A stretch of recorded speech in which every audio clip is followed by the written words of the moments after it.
అక్క వైఫై రావట్లేదు, పాస్వర్డ్ అని చేంజ్ చేసావా? అవునరా, పక్కింటి ఆంటీ మన వైఫై పాస్వర్డ్ తెలుసుకొని తెగ వాడేస్తుంది, అందుకే మార్చేసా. సర్లే కానీ పాస్వర్డ్ చెప్పు. ముందు ఇంట్లో పని చేయి. టైం దొరికితే చాలు వాడుకుందామని చూస్తుంది.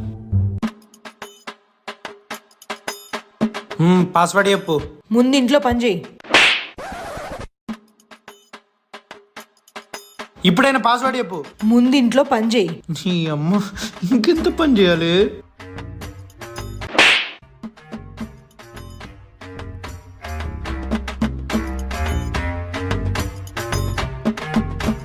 ఇంక పాస్వర్డ్ చెప్పు.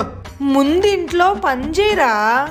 ఎంత పని చేయాలి? ఇంట్లో ఉన్న పనులన్నీ వేసా. పని చేయి పని చేయి పని చేయి, ముందు పాస్వర్డ్ చెప్పు. ఒరేయ్, పాస్వర్డే ముందు ఇంట్లో పని చేయి. పని చేయి. ఇది అర్థం కాక ఇంట్లో పని అంతా చేసేసానా? నువ్వేమి చేశావు నేరం, నిన్నెక్కడంటింది పాపం.